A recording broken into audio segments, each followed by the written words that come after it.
Эмэгтэй хүн байгаль хамгаалагч байна гэдэг чинь гэр бүлийн ерөнхийдөө баг тэр чигээр байгаль хамгаалагч болчихдээ. Миний хувьд манайхан бол тийм. Манай хоёр хүүхэдтэй.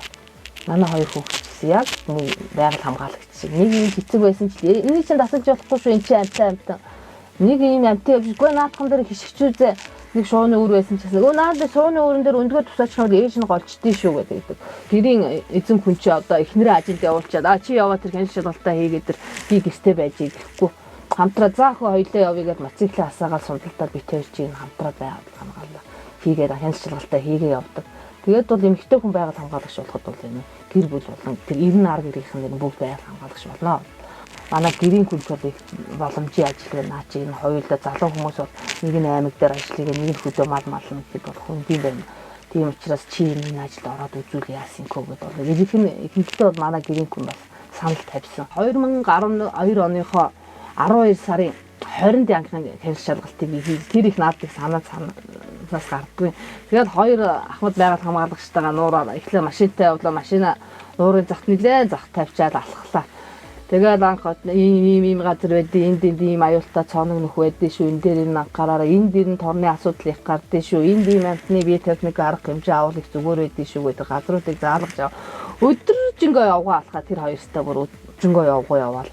Орой нэг баг наад жаргаар харыг бүрээс өмнө хинтэлтэй орж игээд тэгээ орой нэг гэрийнхээ хүнтэй ээдээ би чинь буруу ажилд орсон юм шиг байна. Энэ би чадахгүй юм шиг байна гэдэг чинь. Тэгэл орой тэгээд хоолундаа хийгээд ирэхэд ээж байсан хоолунд хийгээд байжсэн. Тэгээ маргааш өглөө нь унтж байгаа өглөө босох гээд гэсэн чинь хоёр хүүд бүр даагтахаа харахгүй. Энэ чи одоо яатсан юм бэ өстэй нэр. Тэгэл нөгөө байнгын мөсөнтэй чи хөлөөж ирж явсараа итгэн 250-ны болчихаж очсон ч юм уу. Одоо энэ хуултаг хоршчихсан. Өглөө насаа бүр хишгэж чадхааргүй болсон байсан. 2018 оны 11 сард хяналт шалгалт хийж явж байгаад орой хяналт шалгалтаасаа бууга буцах замдаа бол олсон юм байгаа. Хотны шувуу маань дорн доловчнтаа сумны шархтаа байсан. Тэгээд бид тэр чинь нөгөө хяналт шалгалт хийгээд нууранд нэг гэрийнхээ хүнтэй хамт явж ирсэн. Буцаа явж байхдаа Гэхдээ энд чи ямар ууттай юм байд юм болоо. Алсаас харахад нэг ууттай юм байгаа юм шиг мөсөн дээр харагдчихсэн. Тэгээ чи ямар ууттай юм байж байгаа юм болоо гэд. Төхөд очтол нөгөөт чи хөөдлөг шиг байна. Үн чи хун байна. Хун яагаад энд ингэ байж идэм бол одоо усны шуу буцсан байх чи яагаад хун буцдгүй энд байж идэм болоо гэд. Яваад очсон чи төхөд очсон чи нөгөө сар хад нисээ цааталтаа буудал хотон байсан. Тэгээд битээ тэн дээр ойрхон 1 метр хэртэй болоод нэвэд нисч чадахгүй зүгээр далавчаач хэрэг яваад байсан. Тэгээ хотонгоо барьж авчиад хотонгоо барьж аваад байгууллагаа яваа. Яс ийм хотоо оллоо одоо яах вэ ингээ шархтаа үлдчихэж гэдгсэн. Тэг байгууллагаар намайг цагдаа руу яриад ярьсан чи одоо өхөөг бол манайх юм хариуцахгүй та өөрөө наатахаа байгууллага орчны хүү юм чи арга хэмжээ аваа гэд. Тэгэл тэр нэнийг аймаг оруулын энэ мал эмнэлэгт хүлээлгэж өгье гэд аймаг авч явсан. Тэгээ хотонгоо аваад хяналт шалгалтаасаа шуугаад гэртээ чайлдгүй шууд нөгөө хотонгоо аваад аймгийн төв яваад мал эмнэлэгт хүлээлгэж өгсөн. Тэгээ мал эмнэлэгт төлөөд үздэг шинжилгээ хийгээд ер нь сумны шарх мөн байна гэд тогтоогоод тэгээ манай байгууллагын тэр шууг тичээгээд түүндээ азгүй гэж нэр өгөөд бол 6 сард буцааш нууранд нь ижил зэрэгт нь нийлүүлсэн. Хяналт шалгалт хийгээд захиртай хоолоо орсон чинь 2 мотоциклтэй 4 залуу адуу асуугаал ийм адуу харагдвал ийм харагднуугаад асуухгүй та нар хаанхаа улсууд уу гэсэн чинь бид хаанхын хүмүүс үгээд асуугаа мэдээ асуусан чинь бид нар боёнтын улсуудаа гэдэг чинь тийм үү та ямар учиртай хаана ажилладаг улсууд уу бид тэр ажлынхаа юг танилцуулаа тэгээд энд ийм захиртай хоолоо бай дийшээ орж ин тор юу байна энэ хяналтаа ажиллаа хийж ин гэдгсэн чинь бидгүүл хөвөл биднээс хамтаа ийшээ орж үзье ямар хүн байдаг тор татна гэдгийг энэ баг үзээгүй тэгээд нөгөө 4 залуучсан тэгтээ тэгээд за тэгдэг ороод үз тор татна гэдэг чинь тийм амар ажил биш шээ гэл тэгээд очиод тор байна уу гэд тэгээ орсон чи 4 тийм шин тор тавьсан байсан тэгээд би нөгөө хяналт шалгалтаа хийгээд энэ нэр нь манай энэ шал өөр усууд иж тор тавьсан байна. Манай энтхийн усууд биш байна. Энэ бол энэ уйсан байрсан тороо тавьсан байдал энэ манайхны тавьсан энэ урд нь энд зөрчил гаргадаг усуудын тор биш байх шиг байна. Энэ алсаас иж 50 хаанаас ирэн ховдоос ирүү хаанаас ирүү алсаас ирсэн тор байна.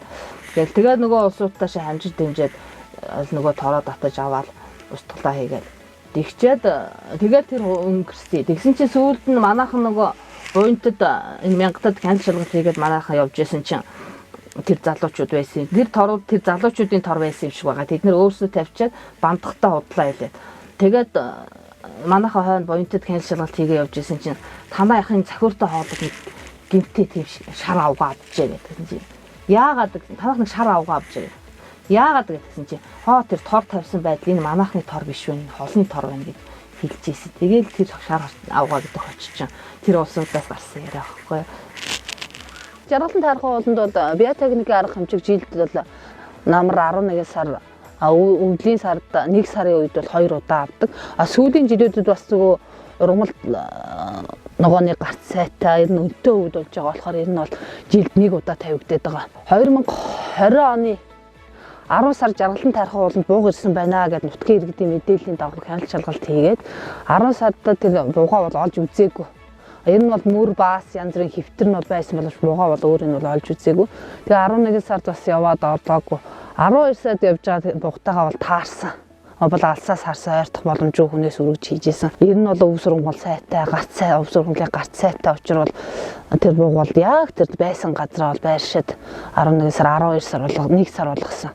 Тэгээд 1 сарын сүүл 12 сарын их гэсэн чинь бас хүүтний ирч чангараад эд тижэл муудаад бууг ер нь нааша чаашаа ер нь жоохон холхилттой байх шиг ер нь мөр юуг нь ажиглаад үзэхэд бол нэг ирээл нэг буцаад байсан. Тэгээд урд нь тэр 10-11 сард байршилжсэн байран дээр нь би нутгийн иргэдтэйгээ хамтраад байгууллагаас 10 боодлоо өвс аваад шаврын тохоо гээд газраас бол нэг 50 кг хужир бэлтгээд дээшээ бол нутгийн иргэдтэйгээ хамт буугандаа биотехникийн арга хэмжээ авч ажилласан. Суултал байлгүй яг хөө хүн суултал байлгүй.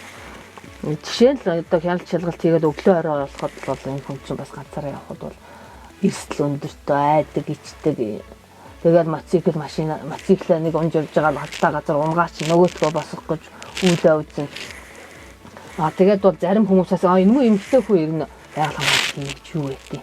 Шаардлага нэг зарим нэг усгүй бол шаардлага тавихад бас жоохон хүн дээр юу хүлээж авах. Эмгтэй хүний байгаад нэгтэй юу хийж чадахгүй гэсэн тийм сөрөг юмнууд бол гарнаа. Хүн болгон байгалаа гэсэн сэтгэлтэй байгаасаа хүн болгон ер нь байгаль хамгаалагч байгаасаа бид нар байгалаа яаж хайрлан байгаль буцаад бид нар тийм өөрөөгөө жоох ёстой байх гэж мөрөөддөө. Тийм учраас миний мөрөөдөл бол хүн болгоныг ер нь байгаль хамгаалагч болоосоо л гэж мөрөөддөг юм да.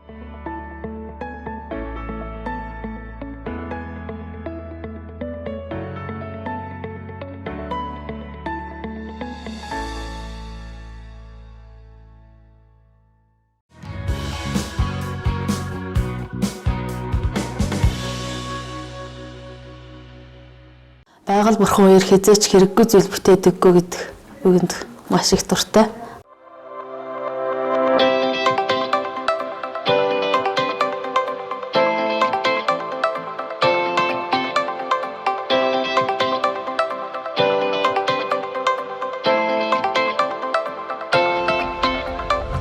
Тэгээд одоо утсуухан ихэн гэдэг газар байна. Бид нар одоо энд болохоор энэ жилийн 1 сарын 1-ээр бол биотехникийн арга хэмжээ авсан байгаа. Тэгээд биотехникийн арга хэмжээнд маань тавьсан хужир шиг одоо хэрийн навтан янгэр маань ирж идэд одоо явсан байдлыг харагдаж байна. За энэ үнд болохоор одоо үүлий төртөн янгэр ямар байдаг. Тэгээд хэрийн зэрлэг амтан чон үнийг тэгээд мэрэгч амттад бас өгтөн мэрэгчүүд бас байдаг. Биотехникийн арга хэмжээг авахд бол хүндрэлтэй асуудлуудгүй л одоо өнөө техникийн асуудал бол зардлын асуудал байдаг. Зардлын асуудлыг болохоор аймагт хөсөлт үйлүүд аймагаас хэрвээ шийдэгдэж ирвэл зардал мөнгөнд тохируулаад аль болох хэм зардлаар олон цэгт аль болох ахиг хэмжээний хужир шүүсийг хөрөхийг зорддог. Эмэгтэй хүмүүс явсан үед бас хужираа даахгүйгээр бас унгааж бүдрэх асуудлаас гардаг. Тэгээд аль болох эрэгтэй хүмүүсийг авч явахыг хичээдэг ч гэсэн тэгээд яг ажилчдынхаа боломжийг тааруулаад тэгээд аль хэн завтай байна тэгэл тэдрийгээ л аваад явдаг та. Бэлчээрийн сойг ургамлыг одоо зэрлэг ургамлыг одоо тармилжуулах, тарж ургуулж хэрэгцээнд ашиглах зорилгоор харгамыг тарж ирсэн байгаа. Тэгээд энэ маань маш сайхан ургасан учраас урам зориг маш их орсон байгаа. Сэтгэл бас өндөр байгаа. Тэгээд энийгээд байгаач бас бусад сойг ургамлууд болох, ховор ургамлууд болох, яргаа чаргаа хатуу хар зэрэг ургамлуудыг бас тарж үзэх сонирхол бас нэмэгдсэн. Тэгээд цаашдаа бол одоо ингээд элчээрийнхаа зэрлэг ургамлуудыг тарж эко клубын сурагчтайгаа хамт нийлж тарж ургуулж одоо туршилтын талбай таалах одоо тийм том зорилго тавиад ажиллаж байгаа. Одоо хувцар сав гэлгууртнаас татгал зайныг 4 сараас 12 сарын хугацаанд зохион байгуулсан. Уг аяныг болохоор байгаль орчны тасаг болон хөдөө жоохон тасаг, эрүүл мэндийн төвд хамтран зохион байгууллаа. Энэ уг ажиллагаанд болохоор байгууллагууд болон аж ахуй нэгж, ард иргэд, сурагчид зэргийг хамруулж олон уралдаан тэмцээн зохиосон. Энд болохоор хаягдал шил цуглуулах, хаягдал хувцар, лаз цуглуулах уралдааныг зохион байгуулснаар сүмийн хэмжээнд 17,000 шил, 6,500 хувцар, 2,700 ширхэг лазыг цуглуулж аймгийн давхар авах зэгт хүлээлгэж өгсөн. Миний ажил бол агаар салхинд өөрийн толгой сэргэлэн сайхан байдаг. Нэгдүгээрт, хоёрдугаарт болохоор дараа нь эргэж харахад бол үлдэх зас байдаг. Одоо жишээ нь тентгийн хог цэвэрлэгт тэр газрын цэвэр болоод үлддэг. Мод тарилаа гэж утгад ногоон байгууламж болоод үлддэг. Их зэрэг тийм үлдэц сайтай дараа нь өр хөхтэй ярахад боловч би ийм хийсэн шүү, ийм байдаг шүү гэж ярахад боловч үлдэцтэй гэж би өөрийнхөө ажлаар бахархдаг.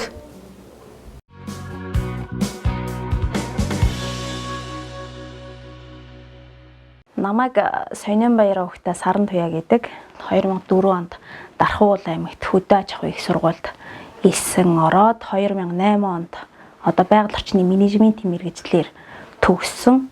Би Баян-Улгийн аймгийн Цэнгэл суманд Монгол Алтай нурууны тусгай хамгаалалттай газар нутгийн байгалийн цогцлборт газрын байгаль хамгаалагчаар ажилладаг. Одоо 12 дахь жилдээ ажиллаж байна. Орны минь эцэд болж ирээдүйн хачин хамгаалагч болж энэ хэм биеийн сэтгэлтэйгэн зориулсан эрхэг баатруу байгаль хамгаалагч. Тэгээ хамгийн анх одоо байгаль хамгаалагчийн мэргэжлэр одоо манай гэрийнх нь аав ээжгээд эгч дүү нар айгүй их дэмжсэн. Аав л ерөнхийдөө намайг хөтлөөд тэгээд газар нутгаа эргэж тойроод аавтайгаа хамт ингээд ажиллаа ихсэн ерөнхийдөө. За миний охин ингээд 2008 онд сургуулийн төгсөөд ирж байсан. Тэгээ ирснээс хойш би аавын хувьд охиноо дагуулж уулсаараа газар нутгатаа танилцуулаад ингээ газарчлаад явдаг байсан юм уу. Мориарч явна, моциклаарч явна. Тэгээ ингээд нутгаар нь танилцуулаад хариуцсан газар орон чинь ийм ингэж явбал ийм байгаль орчин чинь ийм ан амьтан хүн амьтан ийм байдгийг ингээл анхных нь их усрын тавьж 3-4 жил цог явж байсан юм уу. За одоо ингээд миний хариуцж байгаа газар ингээ Баян зүрхүүл тэр цаастай шинсэн модтой ойтой энэ бол Баян зүрхүүл, хар уул одоо доод хаалт гэдэг ингээд ерөнхий одоо уулнууд нь ингээ харагдаж байна. За ерөнхийдөө бол ажиллаа бол би энд одоо хяналт шалгалтаа тэр жишээ нь одоо ойн хяналт шалгалт байна, ан амтны хяналт шалгалт байна. Хяналт шалгалтын ажиллаа бол одоо миний тэр хариуцж байгаа тэр газар тэр уулнуудын ерөнхийдөө хийн ан амтны тэр байршил тогтоох, шилжилт хөдөлгөөн тэр ойн хяналт шалгалт байна гэд ингээд дараалалаар ингээ хийдэг байгаа. За биосингийн мэдээлэл мониторингийн судалгаа болохоор дурангийн аргаар бас тэр GPS-ээр ингээ ан амтныхаа тэр байгаа байршлын ингээд GPS-ээр тогтоогоод биосонгийн мэдээлэлээ бид нар ингээд байгууллага мэрэгчлэнд өгдөг байгаа. За би энэ байгаль хамгаалагч Саран Тяагийн ээж нь Бадан бидхэн байна. Би энэ охиныхоо мэрэгжлээр бахархдаг. Бахархах зүйл бол яг уу миний энэ байгаль орчноо хамгаалах, онгон дагшин байгалаа хамгаалах, нутаг усаа хамгаалах, хооч үедээ үр хөвгдүүдэд үлдээж өгөх, өвлүүлж өгөх гэх ухаанаар бол би яг баяртаа суудаг, баярлж суудаг. Заримдаа бол бас айдас хүрээд хэцүүхэн бодол төрдөг надад. Анх ажилд орж байхад нөгөө гүүрэн дээр шөнө бас янз янзын улсууд нөгөө байгалаас өвчтөн улсууд тэрнтэй хэрүүл тэмцэл болно. Тэгэд би ямар хэцүү мэргэжил сонговаа гэж би бас боддог л байсан. Баянзүрх ууланд намайг ажилд орсны дараа 2 сарын дараа нэг зөрчил гарсан. Ойн зөрчилдөлтөө. Тэгэхэд бол төрчлөө илрүүлээд бид нар ингээ байгууллагатаа шилжүүлээд цагдаагийн хэсгээс шилжүүлээд ингээд захиргааны хариуцлагаар ингээ хариуцлагаа тооцоод явдаг байгаа. Тэр үед тэр зөрчил илрүүлэх явцад бол хүндрэлтэй бас тиймэрхүү зүйл бол их байна. Тэр хүмүүсийн тэр зөрчлөө илрүүлчээ тэр хүнд ингээд хариуцлага тооцох үе бол хамгийн хэцүү. Тэгээ тэр хүмүүсээсээ сонсох үг байна. Уурлаж уцаарлна. Тэгээд одоо дайч давшин гэд. Тиймэрхүү бол айгу хэцүү санагддаг. Бас нэг одоо бэрхшээлтэй зүйл гэвэл өвлийн улиралд ингээд хяналт шалгалтаар ажил судалгаа хийж явхад бол хүүтэнд даарах нь бас хэцүү. Хариуцсан газар нутгийнхаа хүмүүстэй ингээд гоё харилцсан мэдээлэл өгөөд газар нутгийнхаа тэр байгалийн нөөц баялагийг зөв зөвхөстэй ашиглах гэж сургууль сурчлагаагаа ингээд хийгээд явж байхад тэр хүмүүсийн хандлага бол нэг эмгтэй байгаль хамгаалагч ингээд хүндлээд байгаа нь тэр хүндэл айгүй гоё санагддаг. Тэгээ аавтайгаа хамт ингээд нэг ойд явж байхад тэр мороор явж исэн. Ажилтаа хийгээ явж байхад одоо ой дотор ингээд чимээ гараад тагээл хоёулаа амир айгаал аав юу вэ гэл ингэсэн чинь тааж чимээгүй байж гэл хоёулаа нөө тэр үед ч одоо бид нар чинь байгаль хамгаалах нөгөө бие хамгаалах зэвсэг гэдэг нэг хийм буугдаг байсан. Хийм буугаа бэлдээл ангай байжсэн чинь чандах туудаа гараад ирсэн. Тэгээ бараг л хэрвээ чандах туулаа биш байсан бол одоо бараг хийм буугаар аавыг л одоо унах байсан баг та. Гээ хоёулаа ойгоос гараад ингээд нэг нээлдэж байлаа. За тэгээд энэ ажиллаж байгаа хугацаанд хүнд хэцүү бэрхшээлтэй үе байсан ч гэсэн бас гоё дурсамжтай, дурсгалтай, сайхан үед бол бас зөндөө байна. Байгаль хамгаалагч гэдэг хүн бол одоо байгальтайгаа илүү ойрхон, хамгийн ойрхон байдаг хүмүүс. Уул ус нутаг усаа ингээд шүтэж хамгаалаад энэ их гоё мэргэжлийн эзэмшсэнтэй бол туйлын их баяртай бас бахархалтай байдаг. Эмэгтэй хүн байгаль хамгаалагч болоод байгалаа хамгаалгаад явж байгаа нь цөөхөн л байдаг баг. За хөнөөрөө бахархаж явдгийг эцэг эгийг нь гал голомт болсон уул ус савдгийг баярлуулаад явж байгаад нэг баярлж явдаг юм уу? Эзэн бидний алтан хөмрөг инги тансаг байгальда хайртай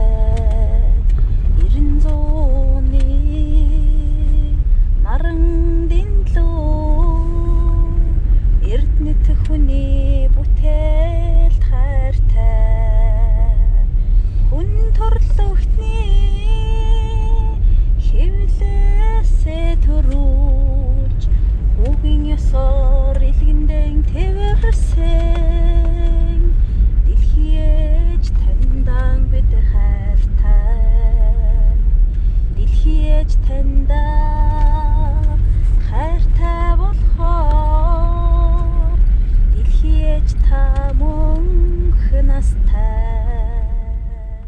би байгаль хамгаалагч. Миний охин байгаль хамгаалагч. Зүрх сэтгэлдээ мөнхийн тангарахтай зүүд наранда мөнхийн манаатай үхэл тэмцлээс имэдгүй зоригтон үндэсний минь баатрууд байгаль хамгаалагч